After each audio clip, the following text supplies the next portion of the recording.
তো প্রথমে market opening হওয়ার পরে ওপরের দিকে যেতে থাকে। তো শুরুতেই যেহেতু গ্যাপ ডাউন, তো চেয়েছিলাম 23,065-তে এন্ট্রি করতে, কিন্তু শুরুতেই ওপরে যাওয়ার জন্য ওয়েট করছিলাম যে একটা রিট্রেসমেন্ট এসে একটু নিচে প্রাইস পেলে এন্ট্রি করব।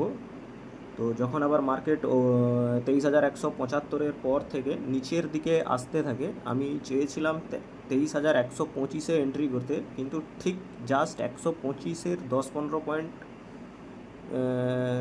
15-20 মানে 23,125.30-40 এখান থেকেই বাউন্স ব্যাক করে এবং ডে হাইয়ের উপর আজকে বেরিয়ে গেছে। মানে যারা হয়তো সেল করেছিল 23,175-এর লেভেল থেকে, তো ওদের এবার হয়তো সেলারদের স্টপ লস ডে হাইয়ের উপরে যেহেতু যাচ্ছে।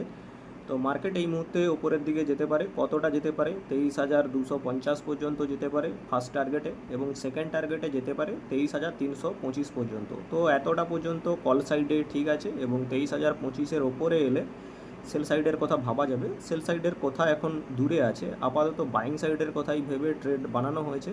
ফার্স্ট টার্গেট থাকবে 23,250, সেকেন্ড টার্গেট 23,300 থেকে 23,325 পর্যন্ত, এবং তার আগে যদি ট্রায়ালিং স্টপ লস হিট হয়ে যায় তাহলে তো কিছু করার নেই, ট্রায়ালিং স্টপ লস দিতে হবে।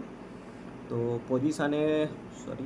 পজিশানে গিয়ে যদি দেখা যায় যে পজিশানে দুটো পজিশান অলরেডি ক্রিয়েট করে নেওয়া হয়েছে। 23,150টা, যেহেতু এটা 23,150টা তখন অলমোস্ট ইন দা মানি ছিল, তো এটাতে কম কোয়ান্টিটি নেওয়া হয়েছে 130, এবং 23,100টা যেটা একটু বেশি ইন দা মানি, এটাতে চেষ্টা করা হয়েছে যে 260 নিয়েছি। তো এখন যদি দেখা যাক 23,200-র ওপরে একটুক্ষণ যদি স্টে করে, আরামসে এটা 23,250 পর্যন্ত নিয়ে যেতে পারে সেলারদেরকে ট্র্যাপ করে। তো এখন একটু ওয়েট করব ট্রায়ালিং স্টপ লস দিয়ে, এবং তারপর বলছি কি হলো না হলো। তো মার্কেট যখন 8,000-এর কাছাকাছি চলছিল, আমি তখন ট্রায়ালিং স্টপ লস দিয়েছিলাম 5,000-এর কাছে।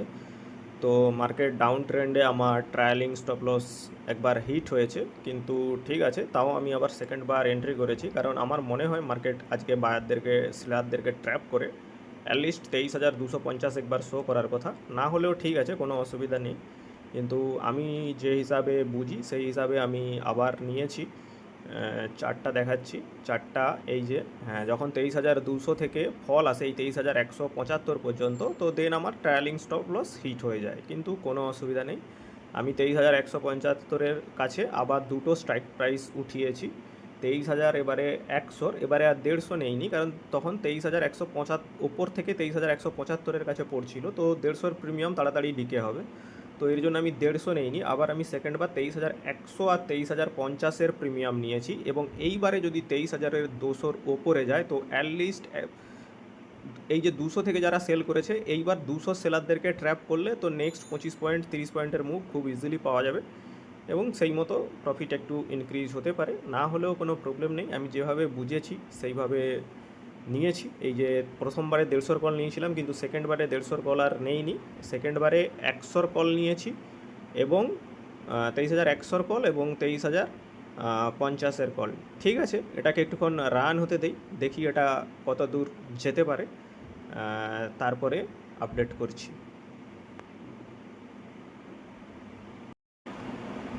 তো মার্কেট অলরেডি একটা ডিপের পরে 200 পেরিয়ে গেছে, যেটা কিনা হচ্ছে মিডিলে চার্টটা দেখাচ্ছি। মিডিলে একটা এই যে ডাউনফল এসেছিলো 175-এর কাছে, অনেকক্ষণ প্রিমিয়াম ড্রপ করার পরে 200-র বাইরে বেরিয়ে গেছে। তো 200-র বাইরে বেরিয়ে যখন পিএনএল 27,000-এর কাছে যায়, তো আমি স্টপ লস ট্রায়ালিংটা 25,000-এ দিয়েছিলাম।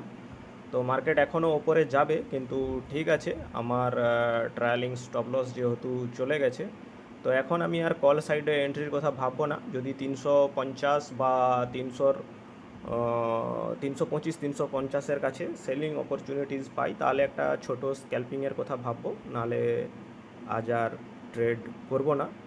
তো যদি ট্রেড নেই আপডেট করছি, নাহলে এই ভিডিওটাই আসবে দিনের শেষে। ধন্যবাদ।